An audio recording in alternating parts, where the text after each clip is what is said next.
welcome to an all-new episode of GVN Versus. This is the show where we pretty much take movies, TV shows, pit them against each other, rather than pitting ourselves against each other. And we pretty much vote and see who wins. The last episode, we had so much fun. I lost a lot of respect for a lot of people, but we had a lot of fun. So without further ado, let this episode begin. So first up, I got Family Guy versus The Simpsons. We saw this actual battle play out amongst themselves within the TV show, Family Guy. I think we got Ryan in. What's up, Ryan? We can't hear you. Okay, go ahead. He's connecting his audio. But all right, Dom, I'm going to actually start with you. You taking Family Guy or The Simpsons? Well, I'm going to have to say Family Guy.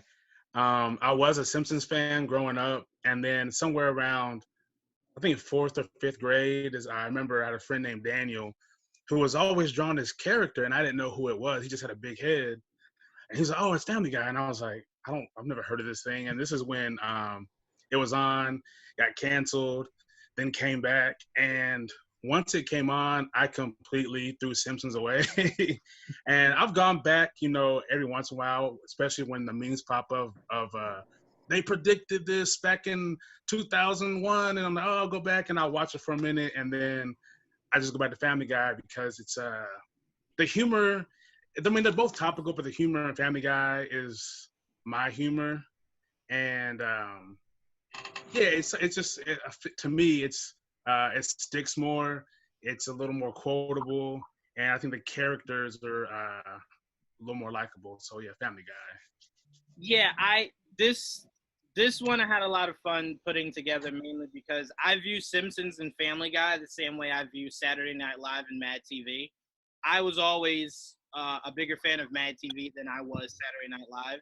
Saturday Night Live to me was way too political, way too commercial. Mad TV was able to kind of just be its own thing. It wasn't really kind of like hung on to the idea of having all these mega stars and stuff like that. It was kind of like the equivalent, Dom, of like underground rap to mainstream rap. Right. We had nothing but underground comedians that no one heard of before, no one knew about. And I loved it. I loved everything about it. That was the same way I saw Family Guy. And to be fair, I'm a little biased because a lot of Mad TV leaked into Family Guy. I just viewed it to where I'm like, this is exactly the kind of humor that really kind of sticks out to me. Ari Spears was a huge inspiration to me. So, I mean, just a lot of that show just kind of drew me. Simpsons, I'm going to be honest with you, I've only ever seen one season. That's it. No more. Really? The Simpsons? One season. That was it. Wow. Now that it's on Disney Plus, every ounce of me wants to go back and like watch everything and kind of catch up now. But I just view Simpsons the same way I view One Piece. It's like it's a rabbit hole once you get into it because there's so many episodes. It's not just like if someone said, "Hey, have you seen Arrow?" If not, it's only like 8 seasons. Just go ahead. It's like Simpsons is what on like season 90. So I'm like, around forever. For a long time. So I'm like, it's a lot of time to dedicate to something. Yeah. But Ralph, I'll go to you next. You going Family Guy or Simpsons? I'm gonna have to go Simpsons. Just because I think collectively I've probably watched a total of maybe 3 or 4 episodes of Family Guy. It actually showed up on Netflix years ago, and I watched a couple episodes, and I think I stopped watching it. There was an episode with the dude in the wheelchair, and he was like the super guy or something. Yeah, it's Joe. Or super dad or something. Him, yeah. So now, mind you, this is going back maybe 4 or 5 years, maybe. So for me, Simpsons, I started watching it like right off the jump. I was in 4th grade, and I just watched a ton more of Simpsons than Family Guy. So I'm gonna have to go Simpsons. Yeah, And it's funny, and you mentioned that they're both very similar. They both do a lot of like cameos. Mm-hmm.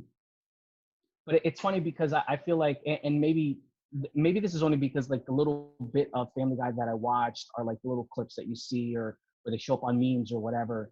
But like the Simpsons, the cameos that Simpsons had, like their cameos were for like a good chunk of the episode, where like the only ones that I've seen on Family Guy was, and one that stands out was when Optimus Prime walks into church and he puts on a yarmulke. Yeah. and and I vividly still remember watching the Simpsons episode where it was based around like the baseball all-stars. And I think Homer was on a baseball team or something, and literally like everything terrible happened to, I think it was Ken Griffey, Don Mattingly, Big Hurt. So for me, I guess is just Simpsons has always had a heavy in there. Yeah, no, look, I get it. I think what didn't really sell me about The Simpsons that kind of sold me about Family Guy was if I went to my mom and I said I want to watch The Simpsons, it was like, all right, yeah, sure. If I came to her and said I wanted to watch Family Guy, no way. So the attraction to Family Guy was so high because I'm like, what is it in this show that like is so bad that I can't watch it? And as I started to get a little older and watching a few episodes with my stepdad, I'm like, whoa. And it just progressively got better. But I think the one advantage I always gave Family Guy was it was always able to do exactly what I love Deadpool for, and it was able to break the fourth wall. I just saw an episode on Hulu this afternoon where Mila Kunis, who voices Meg, goes, "Oh yeah, by the way, Bad Moms is now streaming. For you guys to watch at home." And like Peter comes up from the ground and he's like, Mila, no, not here, no. And I'm like, that's hilarious. That's breaking the fourth wall. But no, I feel like if I give Simpsons more time, it could grow to be something special also. So I would say we could swap, Ralph. You give Family Guy a little bit more love. I'll give Simpsons a little bit more love. It's interesting too. So you mentioned Disney Plus, and The Simpsons is on there. And the interesting, it's funny because like as you watch things throughout the year consistently, or throughout like its run, you don't notice a lot of the like little changes. And going back and watching a more recent Simpsons episode too, like maybe the very first season, it's incredible the difference in like the way the animation is. And even like the voices, it's almost like you watch and you go like, am I watching like the same show? It's kind of wacky. Yeah, Family Guy had a drastic progression. You watch the first episode in 98 or 99, whenever they first premiered, and you watch one this Sunday and you'll go, no, it's not the same. I would say Family Guy back in the late 90s was very heavily political. It would hit you with something political left and right. And then it got canceled for that being one of the purposes it got canceled for. But once it came back, it found a way to kind of still stay somewhat political, but obviously go way more into outrageous comedy. But Ryan, I'll pass it to you. Family Guy or Simpsons? Can I say American Dad? No. Honestly, that's my favorite, but I do love both of them. I think Simpsons just gets a heads up just because it's been around as long as it has. I mean, it was the one that kind of broke the ground for all of these kind of shows that we see everywhere. Amanda and I have been binging pretty much Family Guy and Simpsons nonstop too. So I'm going to say probably Simpsons just because of its legacy. Yeah, I mean, you can't deny that. It's like you look at Simpsons the same way you look at Blade, and you kind of go, are we here if not for them? So, I mean, just off of, like, it gets a legacy award just off the bat. Yeah. Right. So, I mean, I could never knock that. And that's why I said I'm willing to definitely go back and spend some time watching at least another 2 seasons and maybe start watching some of the newer episodes. Because it's not like I don't like it. It was just something. Right.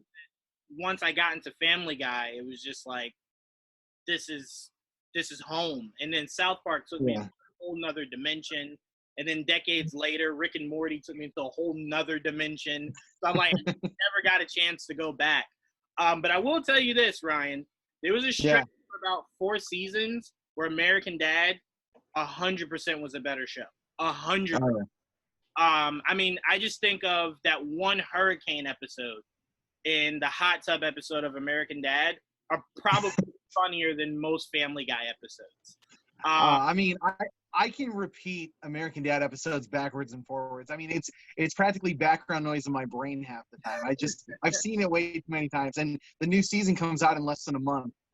So I'm so excited for the next one. Yeah, how you feel about American Dad is how I feel about Archer. Archer is like my chapel. I could maybe start preaching Archer at local centers and stuff like that. There you go. But yeah, no, I love Archer. Martin, It's a good show. it comes to you.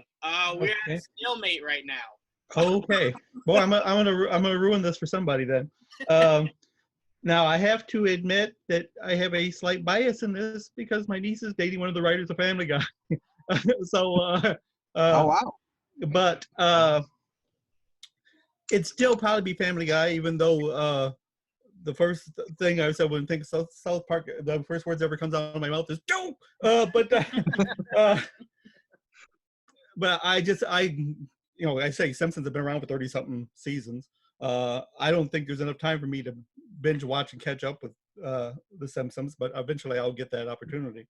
But just because of it's funny you were talking about your mother not letting you watch it. Every time Kathy's daughters would come and tell her that they're watching Family Guy, she goes, "What are you watching that for?"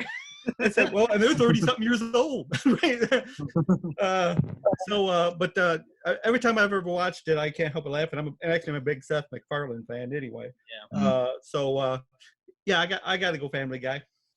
Yeah, Seth MacFarlane to me is to the animated world what I think Donald Glover is to Hollywood. It's just a guy that can do everything. The first time I heard Seth MacFarlane sing, I'm like, no. Right. No way he can be that talented. No way. Like that. Why? And he's been a big inspiration to me. I started to draw and write comics once I started to watch Family Guy. Seth MacFarlane is a big reason why I'm doing what I'm doing today. So yeah, again, that's another bias for me. But yeah, Family Guy. So Family Guy wins this one. Yes. Happy to hear that. Juwaan, does Family Guy have a video game? Actually, they do. They do. Really? They do. Yeah, they do. No way. They actually had a few video games. I see what you were trying to do there. I was trying to tip the scale. Now, to be fair, I will say South Park may have a better game. Simpsons might have a better game. That Simpsons, where you could drive around and stuff like that, is a better game than anything Family Guy did. But they both have games, Ralph. Oh, Simpsons has like a catalog of games, from adventure ones with Bart to bowling games. I mean, there's some good games that they put out over the years. Oh no, for sure. I think the very first Nintendo game they had for me was probably like the hardest thing. Like it was like one of those games you get hit. For me, from what I can remember, I think it's like you got hit once and you died. It was like trying to play. It was like trying to play Teenage Mutant Ninja Turtles on NES. Same thing. You get hit once and you die, and there's no save feature. You have to go through the whole thing all over again. It was classic NES, just like Ninja Turtles. Yep. Same thing, man. Ninja Turtles. You get hit once and all the way back to the beginning. All the way to the beginning. Yeah. Games back then, they were not made for amazing. You didn't play around. No, not at all. All right, let's go to our next one. This one should be even harder. I'm gonna go South Park versus Rick and Morty. What show is wackier? I always, anytime I think South Park, I think it has one of the greatest, if not the greatest, animated movies ever. And then I go, it's hard to top an episode, especially that World of Warcraft episode. That might be like one of the greatest episodes ever. But then you just go Rick and Morty and you go, it's fourth wall breaking. It's just it's fourth wall breaking in the sense of I can't tell you how many times they look at the camera and speak to you. And there's just something about that I've always loved. So to me, I have to give the slight advantage to Rick and Morty. To be fair, I think I binged all of Rick and Morty over the last few days. So maybe because that's fresh in my head. But I did give South Park its due diligence. One of the greatest movies of all time. And one of the greatest episodes of all time. But I can't put anything over Rick and Morty. Not South Park. Not South Park. Ryan, which one are you going with? You going with South Park or Rick and Morty? You know what? You said wacky. So on the basis of wacky, I'm going to go Rick and Morty. But like, I think a South Park is highly over the top and like really irreverent. So it's good in that regard. But if you're talking wacky, I think Rick and Morty has gone places that South Park will never go. So that's where I'm going to go with it. Yeah, and you know what's crazy? And this is going to sound really crazy, but I sometimes found South Park to just go too far. And I kind of thought to where a lot of people would think that's a good thing, because that's what you want with your comedy. I found some of it to be tasteless. The whole anything Michael Jackson they ever did, I thought was tasteless. The only thing that they took too far that I let pass because I just thought it was so brilliantly done is when Stan was on Jeopardy and it was in space GGERS. And can I say this? And the actual word was naggers. Like he said the actual N-word and like the cameraman was black, the whole audience was black. I thought that was tastefully done up until the whole race war. But they tend to take things a little too far, and it just makes me uncomfortable sometimes. Rick and Morty has a pocket, it stays in it, and it succeeds in it. The day it steps out of that pocket, I'll put it right where I put South Park. Right. But yeah, that you can't really get any wackier than Rick and Morty. I mean, hell, this show was so good it brought Szechuan sauce back. And what's funny is I remember telling everyone who was going crazy about that, anyone who was going crazy for Szechuan sauce when that show came out, I can almost guarantee you didn't enjoy it when it actually first came out. Probably remember that it existed. So I still have 4 packets. Really? I swear to God. I remember because my mom took me to the theater to see that movie, I believe. Mulan? Yeah. Yes. And we got the sauce. And I remember saying, like, it was whatever. I wanted sweet and sour sauce. It was just not really a good sauce. When we brought it back, I'm like, who cares? It wasn't a good sauce. But, kids of this time. Ralph, I'll kick it to you. You going Rick or Morty or South Park? I don't know. Simply because I think I've watched maybe 1 or 2 episodes of South Park. Of like South Park lore, the only thing that I know of is like little bits and pieces that people would like talk about. Rick and Morty, I've never watched an episode of Rick and Morty. The only thing of Rick and Morty that I know is from Funko Pops, like the pickle and stuff like that.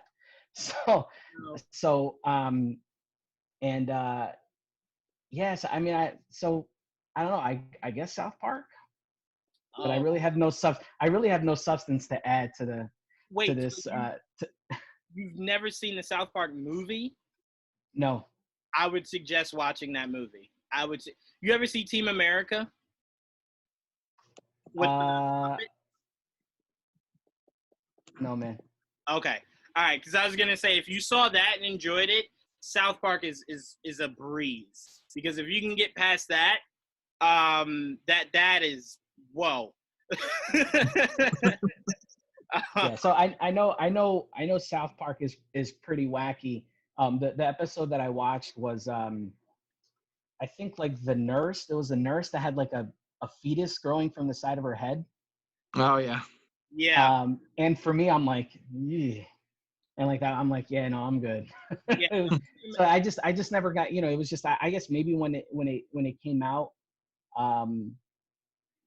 maybe I just never like gravitated towards it, Yeah, it was. I remember watching because my friends saw it, so I thought it was a cool thing to watch.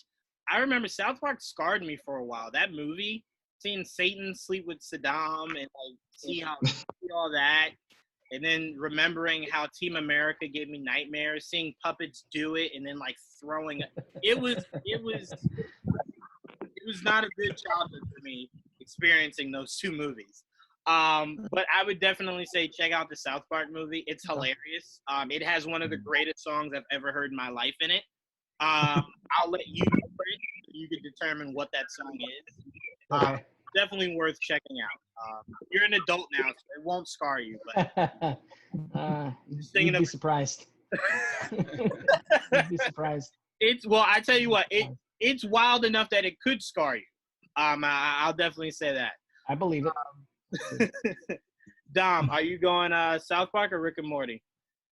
So South Park came on at a time where it was cool at the time because it was a cartoon that was or animation that was cussing, and of course at the young age when it came out, you're a kid and you just want to cuss for no reason because you think that's cool because you're like, oh yeah, my parents aren't around, I'm gonna say all the cuss words, and they have a animation that's doing the same thing, and of course as a kid that's what I'm consuming. But Rick and Morty kind of it combined a whole bunch of things that I like together. So you have like the science that you love from like Big Bang Theory, and then you have a lot of the time travel in different worlds from like Doctor Who. And there's always those parts in Doctor Who where you want the Doctor to do what you would do. And you're like, you know what? I'm not saving none of these people. I'm gonna blow them up, and if something goes wrong, we'll do it over. And that's what I love about Rick and Morty. And I was kind of late to the party on it too because I didn't want to jump on the bandwagon too early. I saw people talking about it, and I saw people getting tattoos of it really early, and I was like, "There's no way it's that good." You know what? I'll watch it one day. But once I watched it, I was like, okay, now I need another season. And he's was it Dan Harmon, or I know he's one of the writers. Dan Harmon. Yeah. Yeah, very smart to kind of make us wait, doing the whole kind of Jay-Z rollout. It's great. I know you want it, but I'm gonna make you wait. And then once I drop it, it's just that much better. So I'm gonna go Rick and Morty. Yeah, I'm with you. I didn't see it when it first came out. I heard a lot of the hype, and I'm like, all right, whatever. And then I think I started watching maybe whatever season was Pickle Rick, I think, is when I started watching it. Because I'm like, the hell is a Pickle Rick? Like, what is the hype of a Pickle Rick? I watched Now you know. Yeah, I was like, I think this might be the greatest thing I've ever seen in my life. So I went back. And I'm like, this might be one of the greatest cartoons I've ever seen in my life. And I love it. I'm going to be completely honest with you. After I finished watching all of Rick and Morty, I looked at my grandfather in disgust for not being more like. I'm like, you're just so boring. Like, you never take me to outer space. But yeah, no, I truly did fall in love with that show, and I understood the hype. But I'm like you. I don't like that. Whenever everyone's like, "Oh, this is crazy," I'm like, I'm gonna wait a year, and then I'm gonna get into it, because I don't want to be influenced. I want to get into it because I like it, not because it's the hype of right now. So I did that, and I'm glad I did because I freaking love it. So yeah, definitely, Dom. Martin, Rick and Morty is leading the way here. Are you going to take the case for South Park, or are you going to continue this? Well, I have to be honest with you. I was never really much of a fan of South Park. I watched some of it, when it was a big deal. The only thing that ever comes to mind whenever I think South Park is, oh my God, they killed Kenny. That, and then the chef going, "Hello, children." That's the only thing that's the only things that came to mind with that. Now, and to be honest with you, I haven't watched much of Rick and Morty, but what I've seen, actually, I like. I need to go back in and watch it. kind of for the same reasons that you talked about before. I said I like the breaking the fourth wall thing where they're talking to you, and I just I tried to like South Park. I tried, but I just couldn't. I couldn't get into it. I even before we did this show, I went back and watched some clips of it, and after about 5 minutes, I was like, okay, that's enough, and put it down. But that may be my age more than anything else. But just because just a little bit I saw, because I liked it better than South Park, then I'll go with Rick and Morty. Yeah, so Rick and Morty wins this round. I will say that I may, when we do the voiceover part of our game shows, you guys may hear I do an amazing Butters from South Park. There you go. I may do a Butters voice for you guys. Butters was my favorite character on that show. They took Butters so horribly. So I may hit you guys with a Butters one day. Just remind me to do it. I might hit you guys with the Butters. But all right, let's move on. Let's get into Dom's world here. I got this one just for you, Dom. I want to leave the horror master out. So what I got for you, Dom, is, and I'll start with you, Saw versus Hostel. What was more gruesome?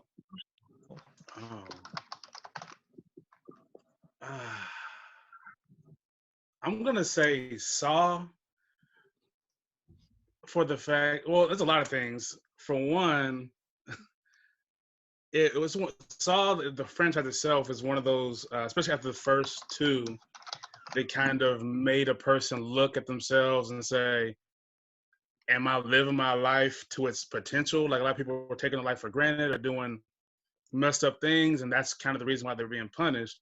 But the fact that you have to inflict the pain on yourself is 10 times worse than most things you see, because not only did that movie have you looking over your shoulder from someone snatching from behind because of something you may have done, but when you tell me I have a certain amount of time that I need to saw my ankle off or I'm gonna die, and I'm like, they're both gonna hurt. I don't want to just saw into myself, but I have to. I think that so I mean they both leave a certain amount of doubt. When if it were Hostile, oh man, I'm finna go to Europe or I'm finna go to this country and I'm gonna stay in one of these places. And there's always been whispers, especially after like Most Dangerous Game, of like these groups of people who are wealthy behind the scenes, pulling strings and hunting people for sport. But I think having to inflict pain on yourself is definitely a lot more gruesome. So I'm gonna go with Saw. All right, we got a little less than 8 minutes after we started again, but I'll say this. The reason why I'm picking Hostel is because there's not one scene in Saw that is more gut-wrenching and terrifying than seeing someone's Achilles or whatever it was, the back of his, you know what I'm talking about, Dom? Seeing that get cut off, and then the guy telling the guy something as simple as walk. That to me is like, oh man, that hurt. Saw to me has always been, as much as it scared me when the first one came out, it to me is always a bit of a fantasy, really. Hostile, because it really happened, brought an even realer aspect to it. Because it's something as simple as rich people are bored. So what do rich people want to do? They want to experience what it's like to torture people. You're gonna cut, your arm off and see how long you can go. And it was just sick. And it was the first movie that I saw of Eli Roth's. It might have been Eli Roth's first movie, but I could be mistaken. It was the first one of his movies that I saw. And after that, I said, I'll never watch another Eli Roth movie. And I watched Hostel 2. And when I saw the person take the whatchamacallit and go like that to the lady that was like on the ceiling, I said, I don't know why I did it. I said I would never watch another Eli Roth movie, and I have successfully never seen another Eli Roth movie. It's doing everything for me. His movies have a certain aspect of realness that other horror movies don't really have. Even when you watch Scream, what does Scream truly feel like? A comedy, right? As scary as it might, want to seem, it just feels comical. When you Yeah. watch Hostel, I don't think anyone's laughing at that. No, that's real. Like none of that is like, oh, ha ha ha. There's a lot. Yeah, and I don't remember if it was Hostel 1 or 2, where the guy got his junk chopped off and fed to the dog. But that was one time I'd never really seen that done in a movie before, and I was like, are they allowed to do this? This is next level right now. Yeah, and I remember when they were promoting Hostel, they were saying it was too bad for theaters, and studios weren't really trying to get behind it, and it needed extra parental guidelines or whatever. They were like really hyping this movie, and I remember my dad was telling me on the car right there, trust me, it will not be that scary. And I remember like 30 minutes into this movie, I'm like, you got to get me the hell out of here. I don't think I can last. But yeah, that was that changed everything for me in the world of horror. That was when it made it known that horror could be real. Rather than Jason putting two chicks in a sleeping bag and hitting them. Horror movies could be real. So yeah, that was wow, sorry, I'm picturing the movie now. Ryan, before you go, which one you going with, Saw or Hostel? Man, with this, I call it torture porn when I watch this stuff sometimes. And I do love horror movies, but I'm more of like Final Destination. That's more me. But I would say, man, I wanted to get into Hostel because I like Cabin Fever so much. That was the first introduction I had with Eli Roth. But I just think I got to go with Saw. I mean, it has some bad ones along the way, but when it's good, it's actually a really interesting kind of story. Plus, Hostel gets a knock or two because they had all that crazy shit go down in Czechoslovakia, where that's my nationality. So, I give them a little strike on that one too. But I got you. I think it's Saw. Saw's a good one, and then even when it's bad, it's not the worst thing in the world. It just gets a little cheesy sometimes. So I'll go Saw. I'll still say I don't think I've ever been more surprised by a movie than seeing the old man get up and me going, what the fuck happened? Like what the whole time? Yep. The theater, I remember my dad took me to the midnight showing of that. Clearly you guys are hearing my dad wasn't the best parent, but we went to the midnight showing of that. And I remember everyone in the theater was just like, it was quiet. You could hear a pin drop. And everyone was just like, they were trying to process the fact that the guy behind everything was the guy you were made to believe was dead the entire movie. So that just shocked me. And then progressively, the movie started to get more interesting. And then it had a complete drop-off. Right after whatever the one was where the guy put the pin in his neck to open up another airway, right after that was where it was just like, maybe I should stop paying money to see these. But yeah, no. Before I go, the one that still stands out in my mind, and it even just came on TV the other day, it was in Saw 2, I think, where they're all in that room together or whatever, and then there's that like vat of needles that are just sitting in the bottom of a pit, and they had to go and get the thing out of it. So as like a sacrifice for, I guess, the greater good or however you want to look at it, this douchebag just pushes the woman into the whole thing of needles, and I felt every prick as soon as he did that. So yeah, that's Ryan, I agree. That scene for me, I can't, dude. It's like, and like you said, you can almost like feel like the way like she's digging through, and you can almost feel like that's of all and of like the torture stuff. That was tough. That one was really tough to see. You felt it for that one. The one I felt it for and saw was the lady who either had to sacrifice her hand in the acid or have her chest completely ripped apart. I couldn't sleep for 3 months because I'm just like, you should have just risked your hand. It was just so painful. But yeah, no, that franchise leaves scars. Say it again, Tim. Did it both happen? That's the only Saw I saw, but I feel like both of that happened. Like No, the hand she, did it as an end, she she got her couldn't chest keep. ripped open. No, the pain was too strong. She couldn't keep reaching her hand in, so the timer went off, and then it just ripped open her chest. But no, she tried. I was even saying like, this is how smart these directors were. The vial of acid was just far enough away that she couldn't tip it and let all the acid just pour out, so she could then just stick her hand in for the key. It was just that far away. That's how twisted those guys are. Yeah. I know Dom would probably be in a room like that, like. But For real, guys, I gotta go. I'll see y'all later. Next time. Right, All right. right. Later. I'm gonna shut this one down and then restart it right back up. So I'm gonna call you guys right back. All right. So we left off, Ralph. I'll kick it to you. You Okay. going Saw or you going Hostile? So I'm gonna go Saw. I actually, it's funny as we were discussing it. I'm over here trying to see if I was confusing Hostel with Turistas. I don't know if you guys have seen before. Yeah. So I've actually never watched Hostel, so I have no idea what it's about. But I definitely saw for me. I mean, just based off of that. But yeah, I think like what was intriguing about Saw, and when I watched it, I think maybe part 3 or part 4 had just come out, so I had binged like all the way through.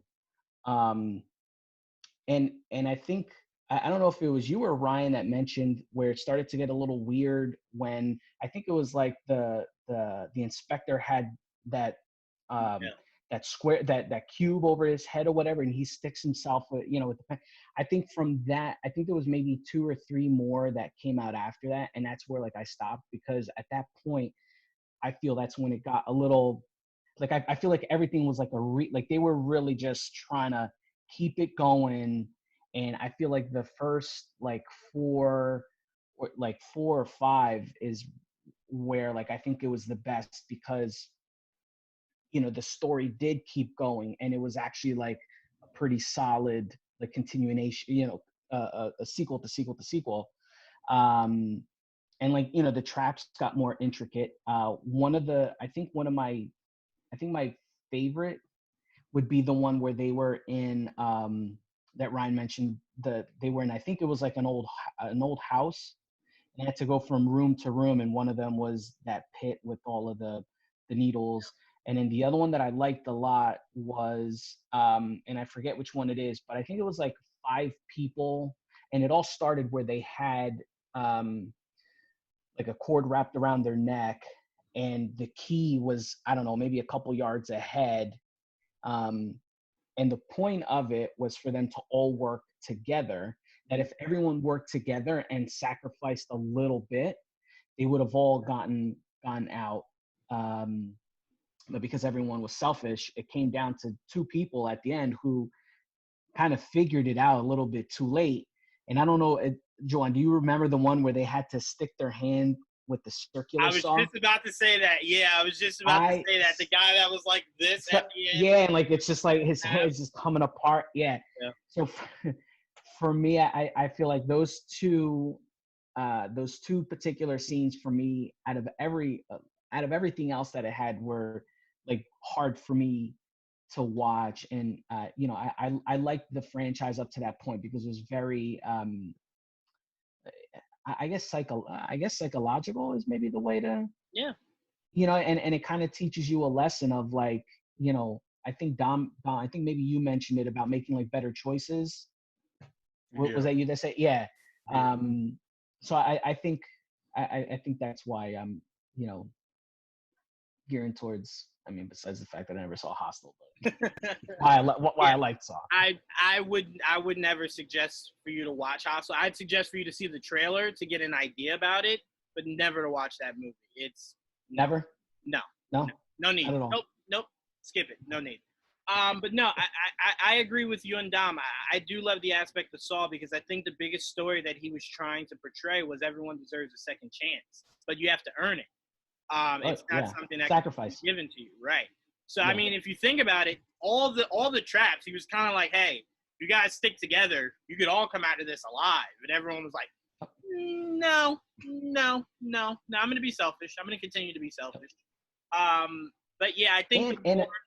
Go ahead. And I'm sorry, and I don't mean to go, but amazing how they like intertwined everybody as well. Like, yeah, everyone was connected in one way, shape, or form. You know, they all kind of touched each other's lives, you know, whether it was directly or indirectly. So I think, like, writing wise, it was very, you know, very I will say the more they got into his past, the less I became interested. I always envisioned Saul like the Joker, to where I don't really need to know how he became who he is. I'm glad he's here now. So when you give me the history of the Joker, it kind of strips it. Why? Because now we feel sorry for him. So now he's not a villain. Now he's sympathetic. Now he's someone that had a family, that had a wife, that had a kid. And you get sympathy for him. And I'm like, I don't really want that. You know, like, you don't want to watch Jeepers Creepers and go, oh man, he was a father of 4. And like, oh, these farmers burned down his house, these college kids. Like, no, you don't want that. You want, oh, he's the guy that's killing people. I know who the good guys and bad guys are. So, I mean, when it kind of started to muddy that, it was like, I don't like this. But Martin, I'll go to you next. I'm going to save Tia and Jacoya for last, mainly because I think their interest in horror isn't that high. So I'm going to go to you next, Martin. Okay. Well, the only persons who have less interest in horror than they are is me. Because if you remember, I asked you about Hostel because and you told me just to watch the trailer, and I did, and that was more than enough for me to see. Now, I've not watched Saw either for the same reason. Now, when I was a kid, I loved the Nightmare on Elm Street stuff and all that. But it's gotten too real for me now. I can't take it. Now the question wasn't which one was best, which one was more gory, right? Yes. Mm-hmm. Okay, because I think we've kind of got leaned away more toward what the film we like best, more than which one was more gory. And again, I'm at a disadvantage since I've never seen either one of them. But if I just were to judge, if we're talking gory, and if I'm just to judge by what I saw in the trailer, because I did also watch the trailer for Saw, which at least, again, and now I went to my boss on this. I went to my daughter, Crystal, who watches this stuff all the time. And she said that Hostel was more bloody, but Saw had a better story, if there is such a thing. So if I were going to go just with the gory part, then I'm going to say Hostel just by secondhand information. She's absolutely correct. Hostel, but to be fair, Hostel was based off of a true story. So if you found the story to be boring, it is a little. I think if you watched it when it first came out, that was huge. They were shedding light on something that wasn't really being talked about. The fact that rich people were getting together on islands in certain places and just doing torture for fun. Obviously paying money to do so. They were shedding light on that. And I remember around when that came out, that was a huge conversation. Saw was more so of your next level of horror movie. So that's kind of where you're able to really do your own story, kind of have fun with it. Hostel was just trying to make you aware of how sick people really are out there. And like I said, that one scene of him cutting the back of dude's foot off and telling them to go walk. I said I was good. No more. No mas. But yeah, you did say you did see one of the Saw movies. So are you choosing Saw just off of that default? Well, I mean, the Saw movie I saw was the one that we were talking about, and I remember some girl was being doused with with cold water in a freezing room and stuff like that. But yeah, I mean, I'm going to stand with Marty here, where, you know, my horror is Freddy versus Jason, Nightmare on Elm Street, stuff like that. Yes. I think it was Ryan or something who said it, like torture porn. Yeah. And I've never been into the torture porn movies. They're just not my jam. If I want to say like Saw, I don't know, but and Hostel I never watched. But I will say that Hostel is the reason why I will never stay in a hostel. I have a friend who traverses around Europe and all she does is stay in hostels. I'm like, but didn't you just see that one movie? But yeah, I want to say like the only like gory, I guess, movies like that, like what you were saying with Hostel, that I liked was Purge Anarchy and Purge Election Year, but that's only for one reason. So it's I don't know. I guess I'll say Saw, since I did see Saw and I thought it was so repulsive that I never wanted to go back and see anything of in that nature ever again. Yeah, I will say Frank Grillo, I believe, is what you were alluding to. Am I right, Tia? Yeah, exactly. No, but I will say, I will say that there's a difference, and Dom can speak to this better than I can, but there's a difference. The movies you're referring to, Tia, are more suspense-based. The movies I'm referring to are pure.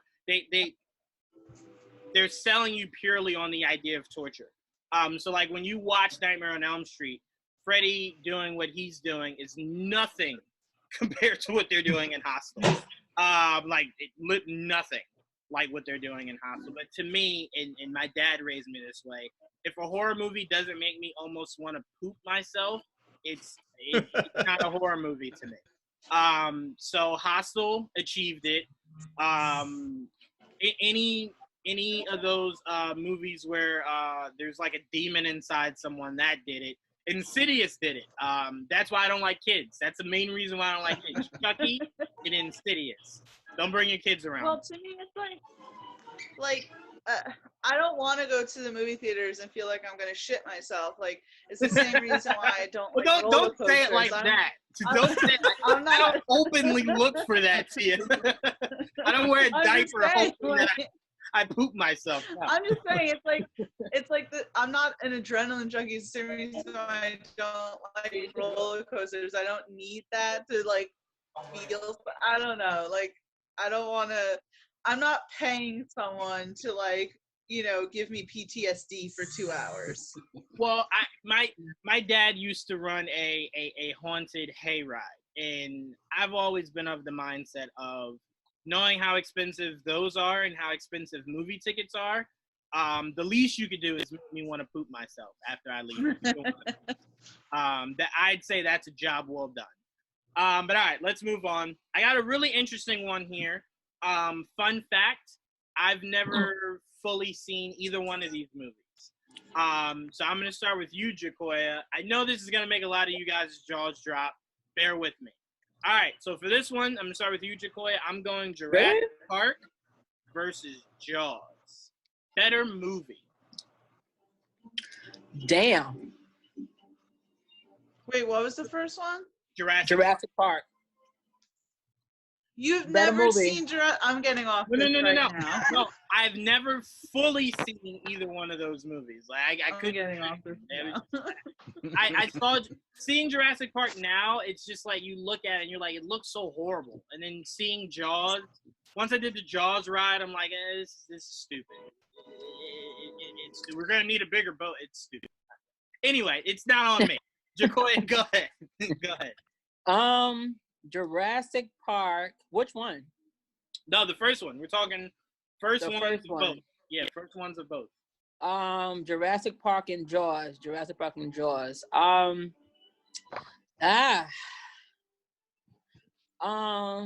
Jaws is one of those at the time one of them cult favorite kind of movies. It did what it did for the time when it came out. But I love Jurassic Park. I love the story, and it also goes back to our scientific discovery that we have done based, now that we have like in the state, how they're advancing sciences. I wish you would have asked me about the other movies because I don't like watching things that I think can actually happen in real life.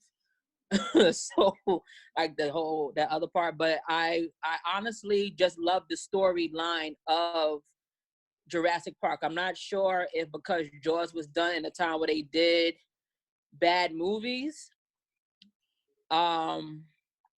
as far as like visual wise, I loved it like I said, that was something that came out I think before I was born, I think. And when I seen it, I was rather young, but Jurassic Park for me, the actual storyline, the person who think that they're doing so well, I have all this money, I don't know what to do, but what do I feel I should do? I think that I should use my money to try to bring back these old ass dinosaurs. And this is going to be great because we're going to have this nice park and we have everything set up and the security and stuff is fine, and it's fine. It's great. Just come here and we're going to do also, everything's going to be fine. And then shit went to the shits. So that was like amazing to me. And I think that was around the time when I was living in Miami as well, when that came out. And it was everything for us, like as a household. And I've actually followed all of the different sequels and everything. I'm like a big Jurassic Park fan. Like Jurassic Park for whole storyline. It wasn't the best visuals, but I enjoy the story. And then who's my guy, my fly guy, the guy who's the fly? I always forget his name, but I have the craziest old man crush on him. Anything that he's in, I'm on board for. So yeah, storyline wise, when the fat guy had got his day, when the dinosaur had poisoned him, spit in his face with the poison after he was trying to take the embryos. That was like a best part. It was sad for some, but it was like, yes, he finally got what the fuck he deserved, because he was trying to mess shit up. So yeah, I like Jurassic Park over Jaws, definitely. More so probably because it was my generation of of the big wonders. So yeah, Jurassic Park for sure. Yeah, I mean, it was something I could, I don't know, I never really could get into. Dinosaur movies, I guess if I had to go dinosaur, it'd be Godzilla. Just like if I had to go shark movie, it'd be Deep Blue Sea. It wouldn't be Jaws. It's just more entertaining. Sorry. You telling me I have a dinosaur that could breathe fire is more entertaining than seeing what's Jurassic Park. But T, I'm going to go to you next since you're so disgusted by my take. Which one are you going with, Jurassic Park or Jaws?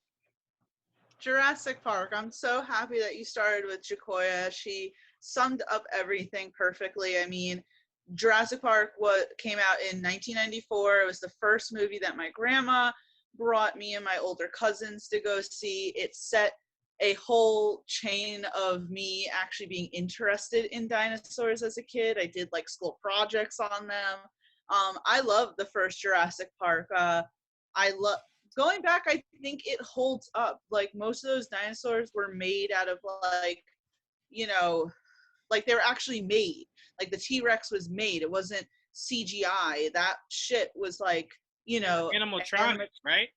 Yeah, and I thought that was so cool knowing all that. And there's so many awesome scenes, like Jacoya said, with the guy finally getting his due with the dinosaur that spit venom, or who can forget Jeff Goldblum's, all shirtless in the back of that Jeep, saying they're getting closer, keep going, and Samuel Jackson's in it. I mean, that was such an epic movie of my childhood that I could continue watching, and I loved the sequels, especially the third one. And so when Jurassic World came out, and I fled to the freaking theater to see that, and I thought it was a perfect like nostalgic homage to the original one. So it's not even a question. Like Jaws is, classic. You have to give it props. I mean, my parents took me to Universal Studios and we went on the Jaws ride, and that was scary as shit. But yeah, Jurassic Park, like all the way. I mean, oh, Juwaan, I almost quit GVN right now. I'm just saying, I'm sorry. They both bore me. They really do. I find both of them to be very dreadful. Maybe you just haven't seen the whole thing, like at the end with the T-Rex, like just giving out its final roar as like the sash like falls down and everything. I don't know. It's just such an amazing thing. Like really like humans trying to play God, bringing back an extinct species and thinking they could actually profit, which is such an American thing, that we're going to profit from these deadly animals. And of course, it just comes back and literally bites them in the ass. I mean, it kind of sounds eerily like Godzilla. And I think Godzilla is just a better version of that. Yeah, I mean, he has this infamous scene where he goes up, lets out his roar. The plot of that also is people trying to deal with things that they shouldn't. I mean, the plots just seem similar. And I just think Godzilla is a cooler dinosaur and a cooler version of that. But I will agree with you, Jurassic World I enjoyed very much. Only because that felt a little bit more darker than the original did. Well, they were able to like update it, you know, in the original, and you go and they're trying to explain how dinosaurs are even being brought back, and then there's so much that we found out from 1994 to current times, and the fact that they even made like the change in Jurassic World to say, well, you know, they should have feathers, but because we splice them with, you know, reptile DNA, this is why they still look like the classic. I don't know. There's just so many things that I guess, like, for me, who became like a dinosaur nerd, kind of really liked about the series. So yeah, I'm done now. No. I really did truly enjoy Jurassic World. I saw all of it, and I truly did enjoy it. But to the point that I always told you, Tia, because I did not see the originals, there were certain scenes when I went to the theaters to go see it that a lot of the fans were like screaming about, because Jurassic World did tug on the nostalgia, pulling the thing off and seeing that the old school car, people were going crazy for. And look, I get it, because I've sat in Marvel movies with people that have never seen Iron Man and they didn't get Infinity War Endgame. So like I get it. I'm just saying it did nothing for me. But I respect it. But to be fair, I think Jaws is horrible too. So I mean, I could easily side with you on Jurassic Park. But Dom, I'm gonna go to you next. Jurassic Park or Jaws? Well, I think you should go back and watch Jurassic Park like it's Tiger King. Because instead of Joe Exotic, you have John Hammond, and he has a backyard full of dinosaurs. That's a good one. There's nothing, though, better to me than watching a bunch of dinosaurs do dinosaur things. The Velociraptor was my favorite animal for years and years and years. I even entered a contest to try to win a life-size like sculpture of one. I didn't win, but you know, it is what it is. But anything Jeff Goldblum, I'm gonna watch it and probably enjoy it.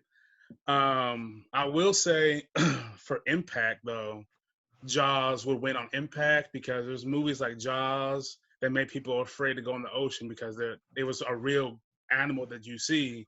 Anaconda made people afraid of snakes. It made people afraid of clowns.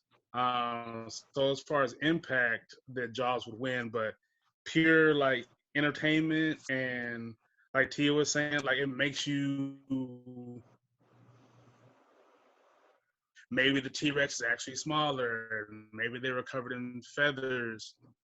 But Jurassic Park it's just so much fun, and it still to me holds up. I can still watch it today and still feel that same level of enjoyment because you get to see this creature that once existed in front of your eyes. So yeah, I'm gonna go Jurassic Park. I will say Jaws also, the big advantage that I would say Jaws would have is I could be wrong. I don't want to state this as fact, but if I recall, Jaws was the first time the term box office hit or like the idea of a box office during the summer box, something like that. It was the first of that in which is why it's funny that Steven Spielberg talks so much crap about recent blockbusters when his movie coined the phrase. So I mean, there's historical values of the idea of Jaws, what it meant to the box office, the movies. It made people go, do I want to go swimming today and lose a leg? I don't think so. But I mean, again, Martin, I'm going to go to you. I think I've regurgitated my point. Okay, are you all watching me? You're all wrong. I was 12 when Jaws came out, and you were not 12. Yes, 75 was.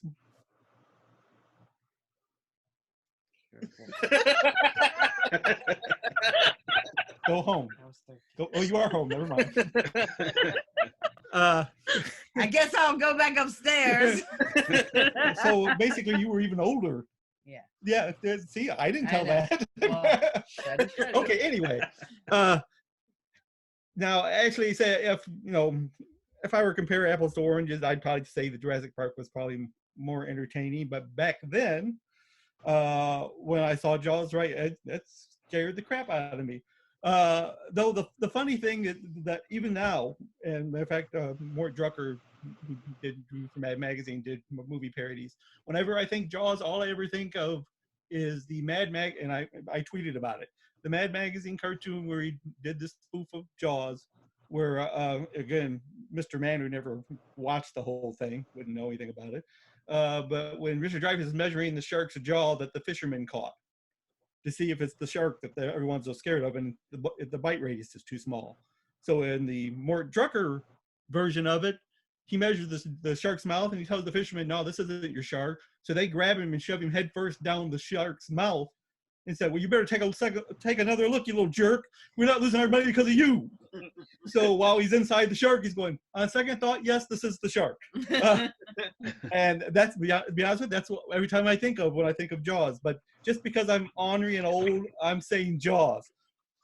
Well, and not only that, but when I was a kid, and I can remember Jaws scaring the hell out of me because we saw Jaws the summer, like the second summer I was going to our local pool. And I swear to God, every time I jumped in the deep end, I was like, I was like, and I knew it was a damn pool. I knew it wasn't an ocean, but it was like a 13-foot deep end. And when you dove in, you just were like, How many wise asses played the Jaws theme when you were dressed? I never told anybody that because I didn't want anybody to think I was a ridiculous idiot because I was being a ridiculous idiot in a actual pool with chlorine. Right, the chlorine would have killed him. So I was like, oh my God, that's just too much for me. Okay, you can move on now. Yeah, no. I mean, the old people just told you what we thought was scariest and the best, and it was Jaws. So there you go. No, I mean, look, we were saying it before. I mean, it has that impact. Same way Anaconda had that impact on snakes. I mean, people would see small snakes and think that they could open their mouths large and consume a human, and it's like, no. You won't just come across an anaconda. Like, it's something from a mile away. And you might actually notice it coming. Oh, yeah, 100%. Like, it doesn't really sneak up on you. I think it's certain climates you have to be in, right, Dom? It's certain climates. It's not just tropical climate. Yeah, like, you don't have to be in New Jersey. Like, as an anaconda pop out. Like, if it does, it's the end of the world. Like, an anaconda. You never know. People talk about crocodiles or something coming out of their toilets. An anaconda could show up. I tell you this, if an anaconda could fit through the piping and get through to your toilet, it deserves to consume you. I mean, because that's a lot of work for that anaconda to have to get through. A crocodile could be small and just kind of like maneuver its way through some kind of like piping or whatever. An anaconda, you saw the movie, and the movie didn't even drastically portray an anaconda. It's roughly around that size. And I remember the thing that once my cousin told me about the anaconda, the thing that terrified me the most was like, he was like, you know how they consume you, right? And I'm like, oh, they just eat you. He's like, no. He's like, they break all your bones first, and then they swallow you, and then after a week, they spit you back out. And after you told me that, nope, no more, nope, nothing. I will say that if you live in Florida, you might want to be afraid because they're living in a weird time where they have over 100,000 reticulated pythons because breeders will get them and then they'll sell them. It'll get too big for their house and then they'll throw it in the Everglades. And snakes can give birth up to 3 times a year. and some of them give live births, and reticulated pythons can get to like 32 feet, and they are invasive to that environment, so they just eat everything. So they're kind of living through the Anaconda movie right now. Okay. I forget Dom is like the reptile expert. I mean, look, he's looking out for somebody that lives in Florida that's probably taking a snake, that's not taking a snake too serious. Dom just helped you out. So just be aware. But all right, let's move on. I want to go into action movies. We did the Matrix one last time, and we had a lot of fun with that. So I want to turn it up a little bit, go a little bit more difficult. All right, so for this one, I want to go Looper versus Inception. Better movie. I'll start with you, Dom. I think I'm gonna have to go with Inception. That was one of those movies where I still to this day have multiple conversations with people, and people still use like the term Inception when they're like recording a video into their mirror, and you see like multiple reflections of themselves. But yeah, it was that movie when I got done watching it, I was sitting there and I was like, I have to watch that again because I don't know if I got what they were trying to give me. And it's Leo. I mean, that's true. That is true. Leo's my dare I say trump card. I don't like that word. For that movie, man. Anything he's in. I don't think I've seen anything that he's been in that's bad. He just doesn't make bad movies. Anything that he was in that he was bad, or anything he was in that the movie was bad? I don't think anything that he was in was bad, just because he makes it better. He has that much power over the movie that I think I just watched something recently that it was kind of iffy. I can't remember what it was called though. He's like a basketball player, and he got addicted to some kind of drug. He was a teenager. I don't remember what it was called. Yeah. That one was a little. I don't judge anything when they were like kids or teenagers. I don't judge that. I judge more so. I didn't enjoy The Great Gatsby. I didn't enjoy The Aviator. Revolutionary Road. No one even really talks about that. No one talks about Man in the Iron Mask. I just look at those movies and I kind of go, he wasn't bad in them, but they were pretty bad movies. Yeah. And Looper, I think I've seen that once. So that's probably why I'd be more to Inception, because I've watched it multiple times, and Looper got it one time. I might have rented it and then had to take it back and just never watched it again. But I'm gonna go with Inception.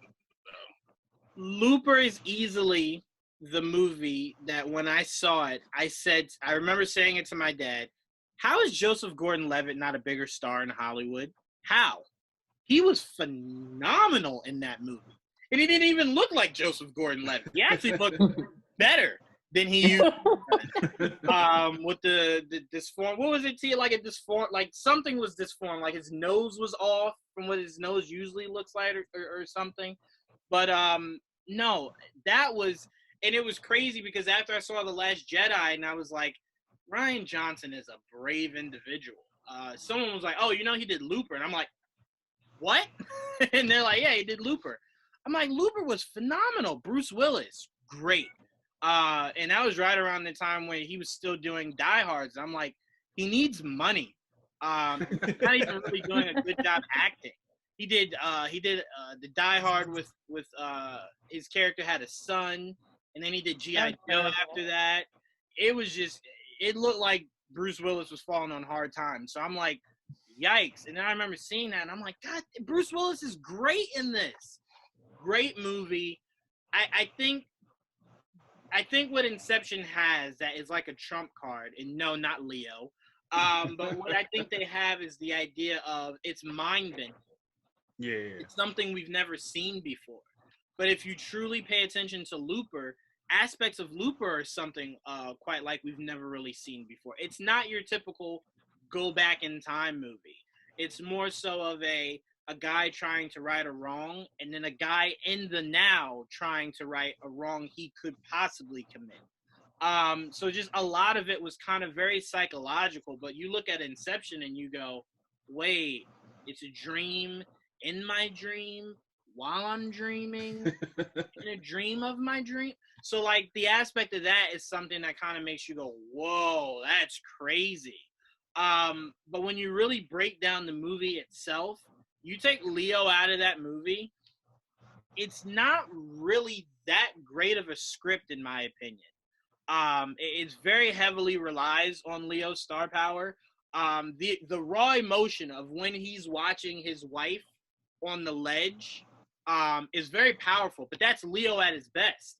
That's something I can't even name 5 people I think could do that better than Leo handled that scene. But Looper felt very personal. It felt very very small. It was it was smaller compared to what Inception did. And it's funny because Joseph Gordon-Levitt was in both of them.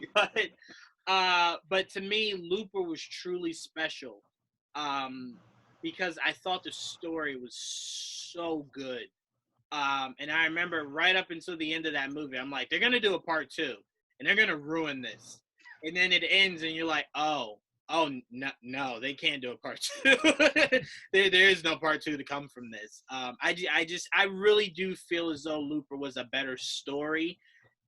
Inception was a better concept because it was something, again, just like whatever this new movie is Nolan has coming out that we probably won't unfortunately get this year. That will set the bar higher because it's another thing that we've never seen anything like that. We saw the trailer and we're like, what is going on here?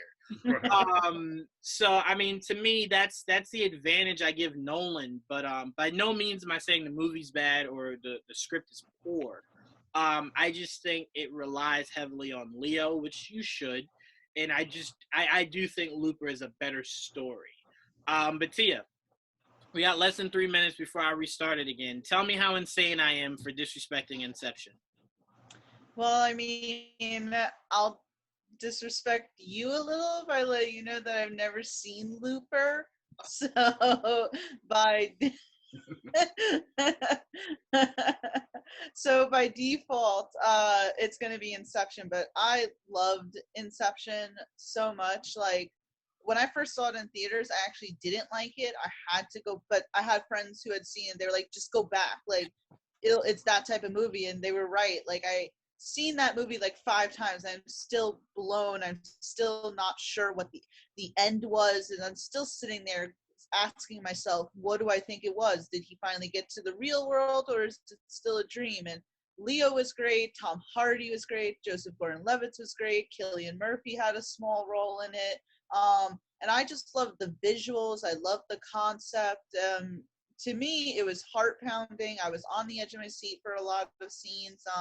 So yeah, Inception definitely. Like, I've never seen Looper, so it may be a little bit unfair to judge, but I, for the most part, like everything that Christopher Nolan puts out, and I think Inception is definitely one of his top-tier movies.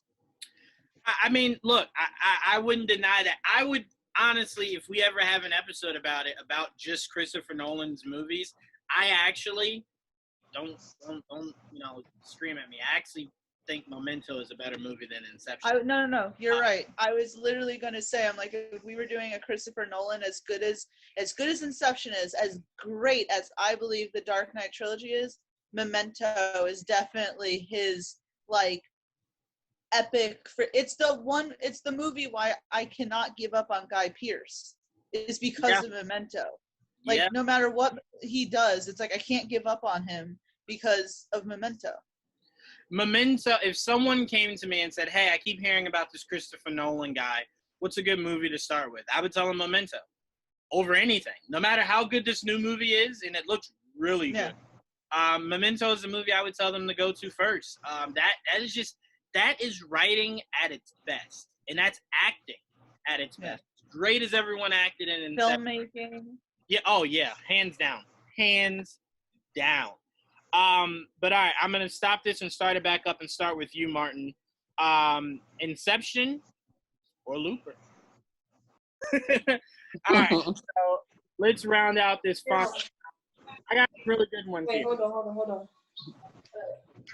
Oh, okay. I thought someone was telling me to hold on. No, my daughter. I wanted to show y'all my Marvel thing that I got from my Disney crew, so I can show y'all how this be on my bed. So this is what they gave us on our Marvel Day at Sea. You can see it. So this was like dead ass. When I say that they told me we could take these home, I was gonna take it home anyway.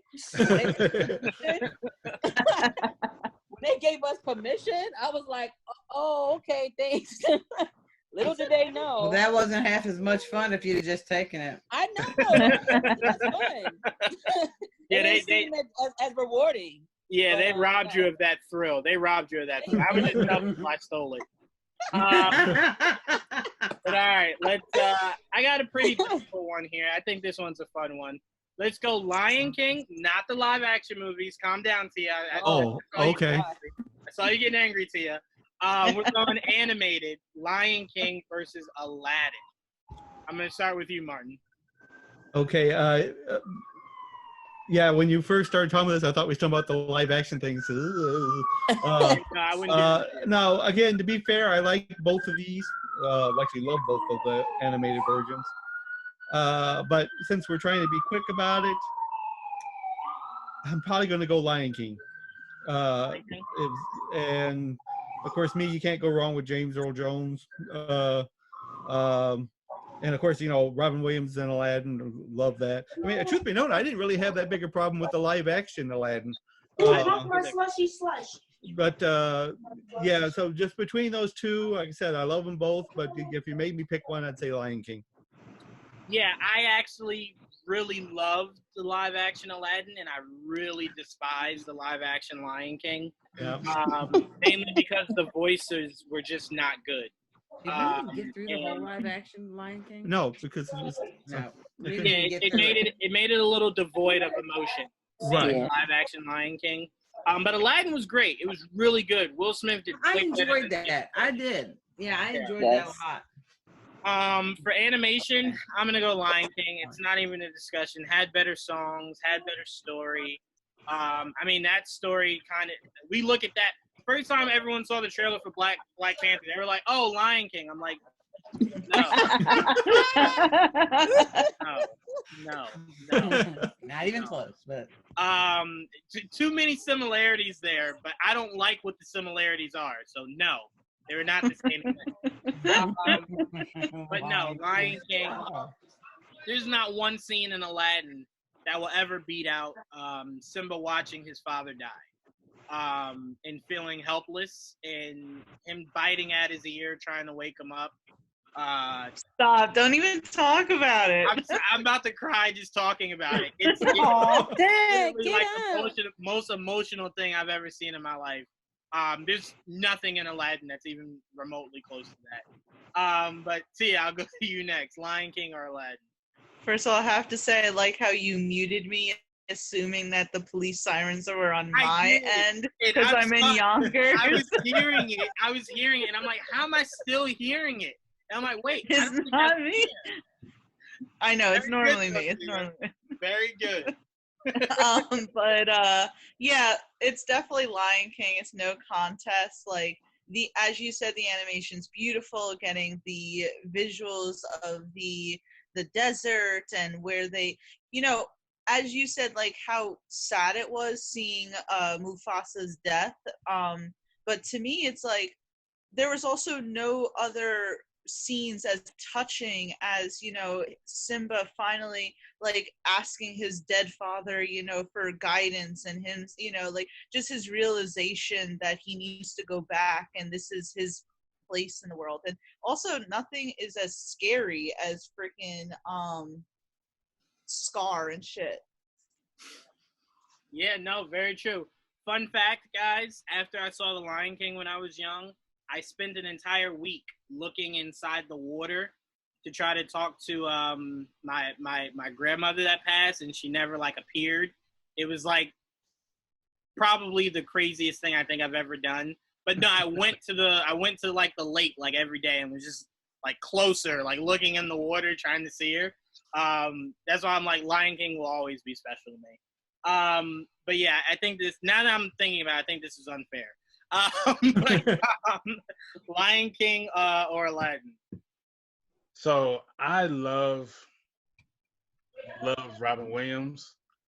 So that almost makes me want to pick Aladdin, but Scar has got to be one of the best villains.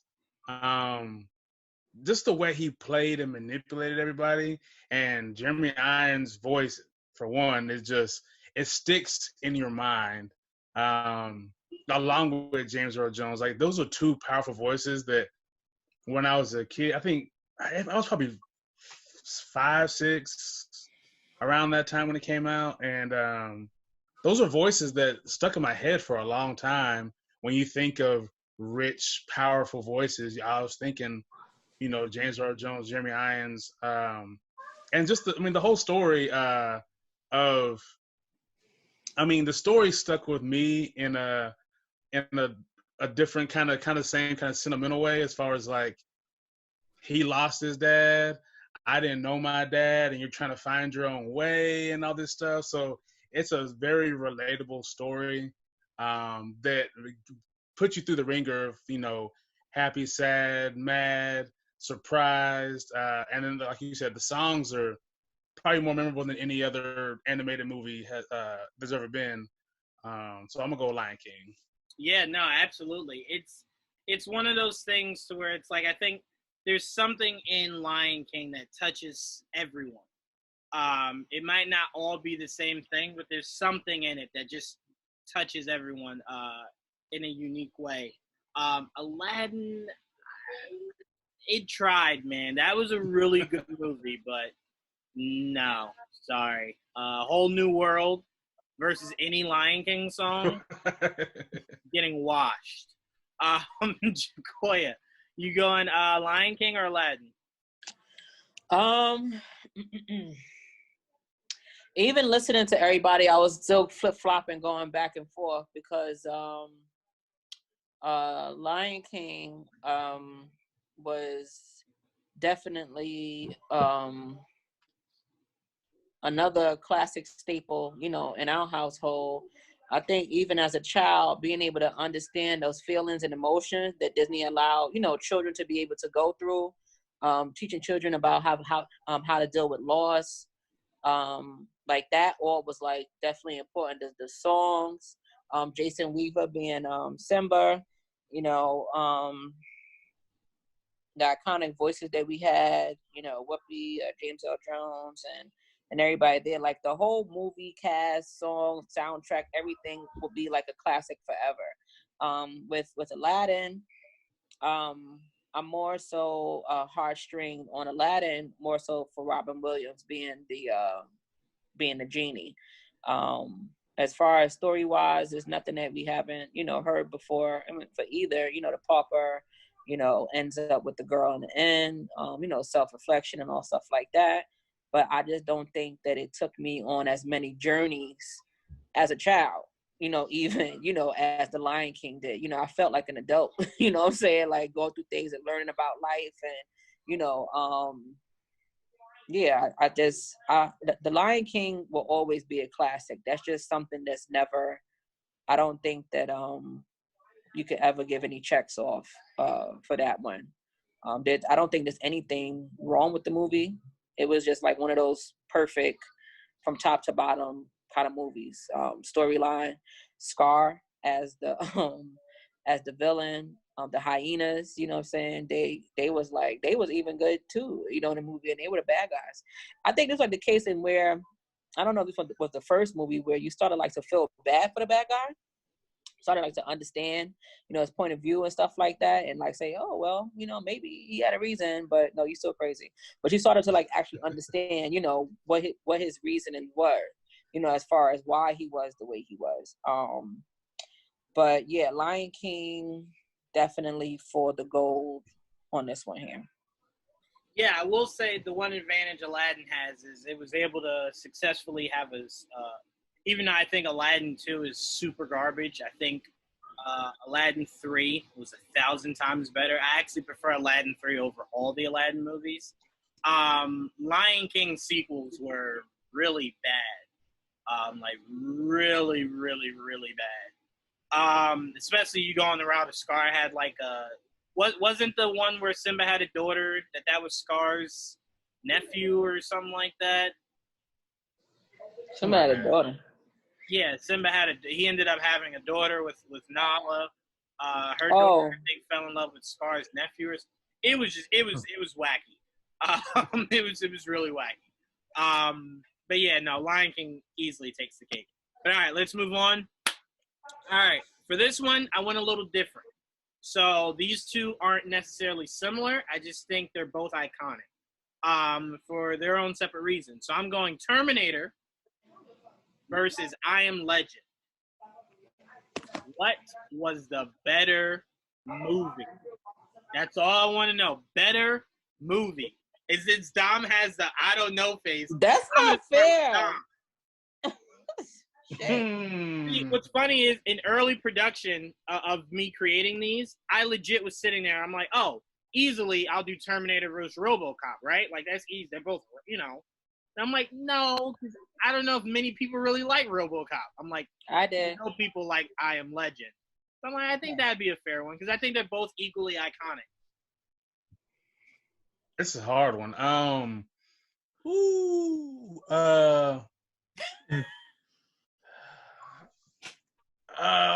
man. Oh, it's not fair. Shit. You know what? I'm gonna go Terminator. I think Terminator set a precedent for future movies, not just its own franchise, but like other movies of the same caliber itself. And then it's just classic.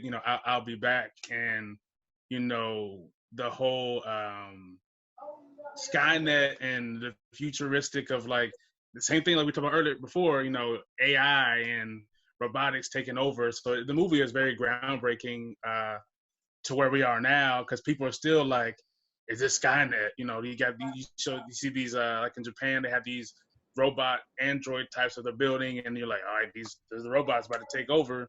I Am Legend is very it's hard to do a movie by yourself, and it kind of a little bit mirrors of like how everybody's stuck in quarantine and you're in a house. Especially if you're single, then you're stuck in the house by yourself and you're like going crazy. You're talking to inanimate objects and acting like they're your friends. So it's very hard. That was a very great movie, and I had a story that I had came up with that I didn't realize was similar to After the Fact, but I'm gonna have to go with Terminator. See, I originally, as you were talking, I was like, maybe a better matchup would have been Terminator versus iRobot. Now that I think about it, but I still think I Am Legend is a better movie than iRobot. That's tough. I might have to watch it. I could have done one of just those two movies. Sitting here self-doubting myself. I should have done that, but regardless, I'm going I Am Legend. I thought Lion King was the only movie that could really make me cry. Seeing Will talk to the mannequin, asking the mannequin, please talk to me. Yeah. Like I promised my dog I would come talk to you. It was just emotional. It was very emotional. He gave to me, and everyone tells me I'm wrong every day. He gave the best performance I've ever seen Will Smith give. I don't think he's ever given a performance better than that. I honestly don't think he ever will. That was legit the best of. That was the best Will Smith since that episode where his dad didn't come back. That was the emotion I had always been looking for Will to grab from, and I hadn't seen it till I Am Legend. And although the story kind of at some points and then they had different endings. But that moment, seeing him pour his heart out to a mannequin, because that's all that's left, is heartbreaking. It tears me here every time. I'm gonna go I Am Legend. I've seen Terminator so many times. There's been so many Terminator movies. I think I can maybe point out 3 good ones out of the 8,000 bad ones that they made. Reason why I don't go Terminator in this pairing is because I actually prefer Terminator 2 over the first Terminator. It's just a better movie, head to toe. I'm sorry, it really is. But Martin, I'll go to you next. You going Terminator? Or you going I Am Legend? This is so hard. Did you have something to say about this, my dear? About I Am Legend. I Am Legend, because I Am Legend is basically the Omega Man. You remember that movie? Yeah. The old movie with Charlton Heston. Charlton Heston in it. Yeah. That's what that movie is. I Am Legend, and I like I Am Legend because it did mirror that movie quite a bit. I don't know if it was supposed to or not, but was it better than Terminator? See, emotionally, it was better than Terminator. Yeah, because there was nothing, absolutely. no part of Terminator that said there would make me cry about. Which is more than I can say about I Am Legend, because the dog alone was a problem. That was tough, right? That was it was like his own. No, Lordy. Right. So I mean, going by that, I mean, I love Terminator, and just as you said, I think Terminator 2 is the better movie. But just because of the emotion it draws, and like I said, I thought Will Smith was fabulous in this. Yeah. Of course, I liked him in I, Robot too, but it's not totally different kind of performance. But yeah, I'd say I Am Legend. Yeah. To me, I think when people hear Terminator, you just go iconic, right? So you go, oh no, it easily has to be better. But if you actually break down, and that's why I love this game, is because we could break it down for more than that. All of us look at movies more than just, oh, it made a lot of money. Like, that doesn't really mean much. Terminator doesn't have a great story.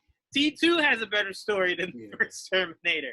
So you look at it and you go, I Am Legend, for its flaws, the beginning, seeing him hold his daughter and them in the car, and then seeing him put his daughter on the helicopter, and then the helicopter get knocked out of the sky. Like, that was, so much of that was just, like, gut punching. And then seeing when Will kind of, like, just gave up. Remember when he got in the truck and he was surrounded by all those zombies, and it looked like it was the end for him. And then he wakes up to Shrek. It just, a lot about that movie was just so good, so good. The first Terminator, you just go, Arnold Schwarzenegger was just a really good Terminator. That was really it. I don't really remember much than him being really cool as a Terminator. But yeah, I Am Legend is just an emotional connection. Jacoya, please tell me you've seen both, not just one. This is what we're doing right now? I've seen both movies. All right. Gee. Which one are you going with? So we're just going for, like, just best overall movie, not like our personal opinion. Yeah, just what movie did you enjoy more? Damn.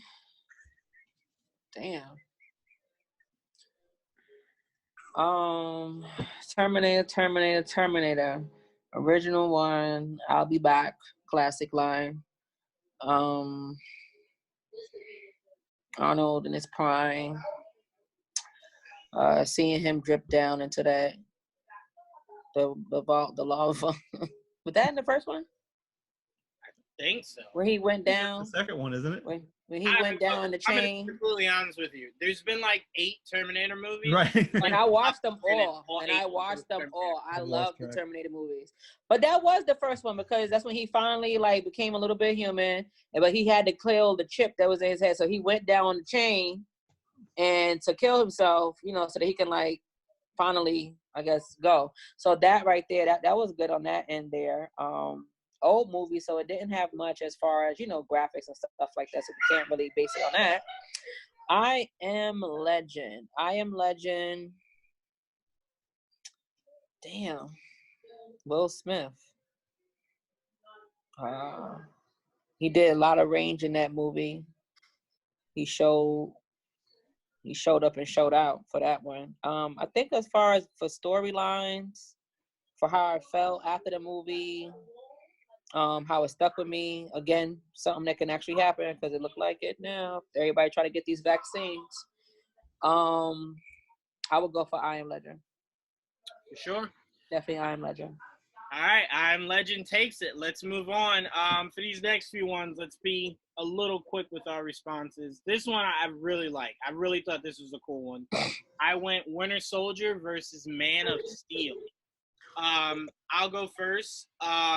Winter Soldier is clearly the better movie. Just hands down the better movie.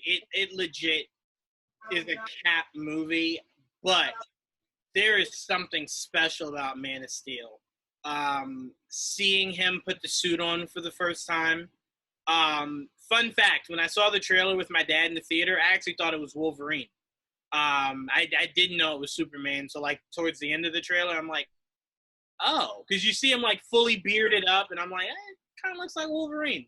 But there was something special about that moment where Pa Kent died. And the meaning behind it. Him saying, it's more important for me to die than it is for you to become outed to the entire world. Because once you do, you won't be able to be you anymore.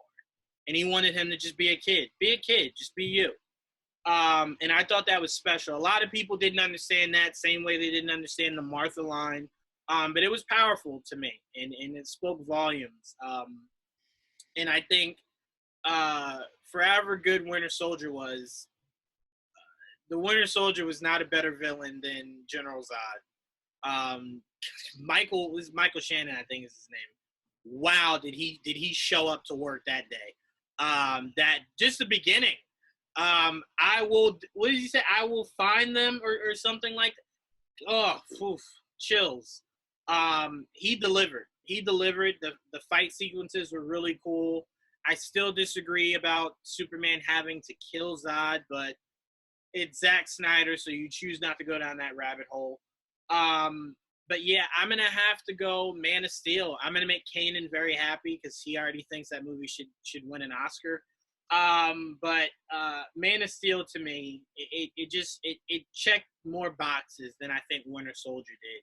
I'm glad Tia's not here. She would spit on me through the through the Zoom. But Martin, I'm going to go to you next. You going Winter Soldier or Man of Steel? You couldn't make this any harder. We just earlier today had a whole podcast about Man of Steel, and with Ryan, and I watched it again in preparation for it. And every time I watch it, it gets better. Yeah. But see, you're trying my Marvel sympathies here. I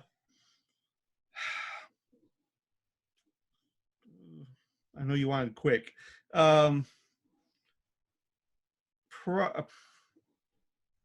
I can't be disloyal to my Marvel self. I'm sorry. I have to go Winter Soldier, though. Though I did say Man of Steel was probably the number one or number two movie as far as the DCEU. But no, I gotta go Winter Soldier just because it says so on my membership card. I have to do that. Yeah, I mean, look, that's one card you don't want to get revoked. So I don't blame you at all. But no, I mean, there's no right or wrong answers. They're both, I think, really, really, really good movies. Dom, you going Man of Steel or you going Winter Soldier?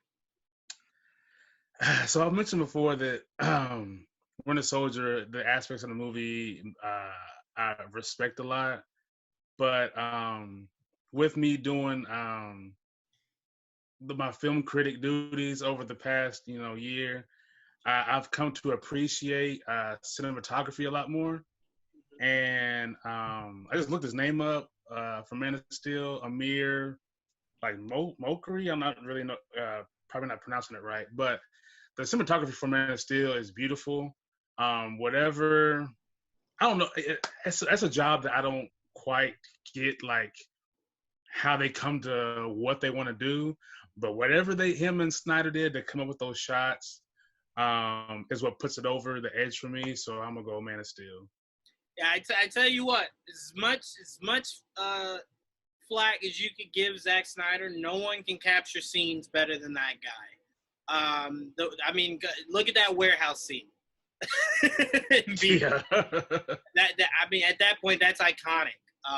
So I'm like, the guy knows cinematography. He knows how to set these scenes up, man. And 300 was like a walking visual fest. So I'm like, the guy is just beautiful with that. So was Watchmen, if we're being honest. Yeah. It was Watchmen. Jacoya, to round us out of this topic, you going Winter Soldier or Man of Steel?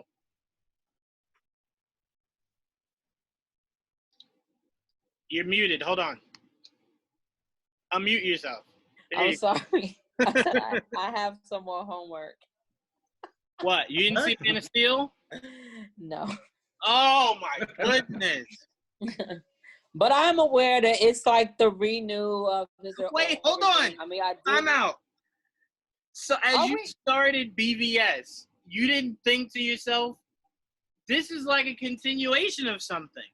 But once you've seen them all, like, are you serious? No.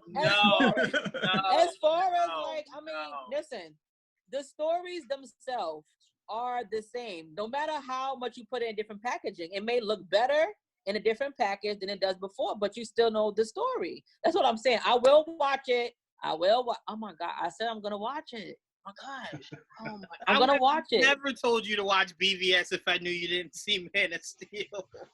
I mean, it was not a priority. It was not a priority. It but does make I will. Batman versus Superman make more sense if you see Man of Steel, because 100% more sense if you see because Man what of happens Steel. at the end of it leads right into Batman versus Superman. At least the last 15 minutes of Man of Steel is the first 15 minutes of BVS. But I honestly was not confused. I wasn't like, oh my God, where did this come from? Because you've seen this before. You know, like, okay, I understand how they brought them together. You know what I'm saying? Because for me, like I said, it wasn't like I was like, oh my God, I'm missing something. I think I might have had seen it, maybe not the whole thing, but I probably seen bits and pieces of Man of Steel. Because I like to watch a lot of things, and I have to be in mood for certain stuff. But aside, like what you're talking about as far as the visual wise for Man of Steel, that is something that I definitely can respect. As somebody who like does enjoys photography, it's definitely like, it's not many scenes that you can't freeze the movie on that you can say that's a good shot. That's a good shot. So for that part wise, if that's what we're gauging, if we're gauging Marvel against this one for this particular round, visually wise, they did, they are the up on that one as far as visually wise. But I enjoy Winter Soldier because of the fact that this is where Captain America was able to find that his friend is still alive, and him being able to see that, you know how like it's like you see somebody who you knew for like years and you excited to see them and you may run up to them and hug them and they don't know who you are. Like, I kind of like felt that in my heart, like, oh shoot, like that's like that friend that like turned their back on you. So like just being able just to see that part of that story hand out again. I'm Martin. I'm not ready to let go of my Marvel card. So, yeah, I'm definitely going to go with Winter Soldier, just because action-wise, and I'm just going to be dead hard. Now, I will go in the chat tomorrow after I watch Man of Steel, and I will give another synopsis mindset of why I choose which I choose. Okay? I keep remembering BVS, and there's not one part of that movie that you don't go, you needed to see Man of Steel. I didn't feel like I missed anything. I didn't feel like I missed anything. Like maybe this showed up somewhere else. I didn't feel like I missed any. I swear, I was not confused. I was not confused. Oh I seen two heroes. I seen two heroes who thought that they was right. and who was actually looking for somebody else who was doing something else, was doing the same thing that they were doing, but they felt like they were supposed to be the only one that was doing it, and then it just went the hell off from there. I didn't feel like I missed anything. You know, it's funny. As much as it's frustrating me hearing you say that. I actually know someone that saw Justice League but didn't see BVS, and they said the same thing. They're like, I didn't feel like I missed anything. I'm like, Superman was dead like 80% of that movie. You didn't feel like you missed when he died? No. Like what? What? That's important. What do you mean? Anyway. All right, our last one. Let's keep this super quick. We got 9 minutes. Let's round this one off. We had a great episode today, so I'm going to end it on a difficult one. I'm going to go Black Panther versus Aquaman. Dom, I'll start with you. So I'm going to pull the Marvel card and go Black Panther. It's a movie I needed. I feel like a lot of kids needed, not only because the character, but like representation does matter. So Black Panther. I can't disagree with you. Historically, that movie was crucial. That was very, very, very important. But I'm sorry, seeing Jason Momoa come out in the comic accurate Aquaman suit, with the trident in hand, you sold me. You got me. I'll gladly give you my Marvel card to see that. That is the most beautiful shot I've ever seen in anything. Is him coming out. I agree. You know how hard it is to make that orange and green look good? Yes. Whenever I see orange and green, I think Barnacle Boy from like yes. I'm like, how ugly it could look. And Jason Momoa made that thing look good. Mermaid, Barnacle Boy. Yeah, and that end fight scene with him riding in on beautiful. James Wan actually outdid Zack Snyder, which is very hard to do with visuals. Beautiful shot. Gotta go Aquaman. Martin, where are you guys going with?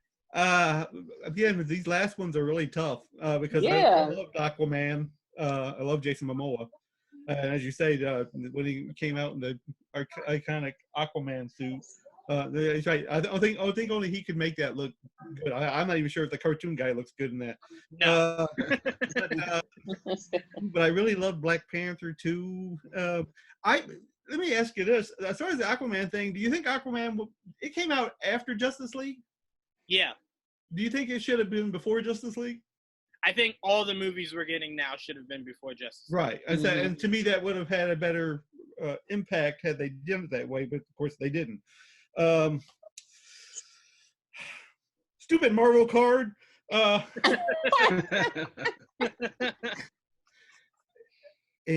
against anybody else, I'd pick Aquaman, but I can't. I'm sorry. It's the only thing that separates me from the boys. So I have to go with Black Panther. All right. Okay. I mean, look, it's a really good one to go with. I mean, you know, the movie was really good. I had too many issues visually. And everything I think Black Panther did wrong visually, Aquaman did right visually. Black Panther, better story. Aquaman just hit better for me for certain things. Seeing Orm for the first time fully suited up versus Aquaman, I'm going to have to watch it again tonight. That was so beautiful. And Mira, she was beautiful. And then Black Manta was done so much better. But that was done gracefully. Just great. I'm sorry, Jacoya, you only got like a few minutes. Aquaman or Black Panther? As much as I love Jason Momoa, wet with long hair, his arms and stuff. I mean, that was like the highlight for me. I mean, I love the story. The visuals was definitely beautiful. When you mentioned the girl with her red hair and the water, you know, I just thought about Ariel. You know what I'm saying, like that. So I love visually wise. But as Dom has said regarding Black Panther, the impact that it made, like going by the preparation that I did to see either movie, I'm gonna go with Black Panther. I literally went to a night before screening, like a midnight screening, where it was a dress up outing. Like I literally went in full garb, dress, makeup, face, everything. Like I really went in on Black Panther, understanding how important it was, seeing the impact of it after the fact. It's not just about the movie being good and likes, whatever like that. It's the impact that the movie made even after it came out. I think it was a lot that was missing as far as the movie wide, but that, you know, when you have starter movies and you doing your first arc, you know, your idea, your beginning intro movies, you don't want to tell everything, you know, in the first one. You want to bring people back so that people go, well, are they going to do this in the second one? So I think that whatever they were able to do for the first movie to get enough interest in for new and old fans, I think they did a great job. Again, for what it meant for the culture. So Black Panther for sure. Yeah, I think the importance of that movie is, and I had to have this conversation way too many times. Everyone always says the first Black superhero, major superhero, of course, was Blade. And I tell them the reason why Black Panther is historically more important than Blade is because Blade is not the guy you want to tell your children to aspire to be. Exactly. Don't you want to be like that guy that just walked in the club and started murdering people? Don't you want to do that? Yeah, it's not hard enough. Don't you want to be the murderer guy? No, you want someone that is a symbol of peace, someone that's a symbol of hope, you know, heroism, and Black Panther embodied that. So you wanted to prop characters like that up, and it was strong female characters also. Yeah, that was important too. So I mean, you looked at, and Shuri's the smartest mind in all of the MCU. Well, until Reed gets there, but she's the smartest mind in the MCU. So that's even more of an influence on young girls. It's like, look at this. She's smarter than look. She's smarter than Stark and the Hulk. Mm-hmm. She won't be when Reed gets there. All right. But she's really smart. I'm sorry, I just love Reed. But it's historically important that we had something like that. And Black Panther actually is why I was telling Joel, I hope that Miles Morales, whenever we get him, that instead of making him half Black, half Hispanic, they just make him 100% Hispanic. So they could have proper representation in a big name character. Because it's needed. It really is. And I don't think we get it enough, but it's a big impact on children to be able to see someone that looks like you in a light like that, and aspire to be that. We look at it and we kind of, it's just cartoons. No, to them, it means everything. So seeing the amount of kids in Halloween dress up as Black Panther was special. It was truly special. So I mean, we just got to keep pushing it forward. Do more Captain Marvels, more Wonder Womans, more Miss Marvels, more Black Panthers, more Miles Morales. Very positive characters that we can put up in a positive light and have more kids wanting to be like. We don't need them trying to be Joker, Harley, Blade, Spawn. It's enough craziness in this world. So more positive characters. But I want to thank Jacoya, Martin, Dom, Tia's phone died. That's why Tia didn't come back. I also want to thank Ralph, which is my my best bud, and I want to thank Ryan from the Nerd Rage podcast.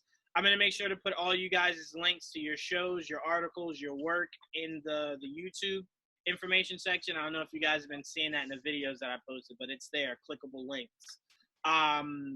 So thank you guys for joining me for all new episode. Hopefully next time we come together, it'll be for the voiceover episode. If I can get at least 10 people, that will be the next game that we play. So hopefully we can achieve that for maybe Sunday. Fingers crossed. We'll see. All right, so I'm gonna have to start me a podcast or something. It's gonna be mom. Gonna do, right? It's gonna be Moms for Marvel or something like that. Hey, don't keep saying that out loud, for someone steals it. But thank you guys for joining me. Well, delete that part of the video. Thank you for joining me for all new episode of GVN Versus. Till next time.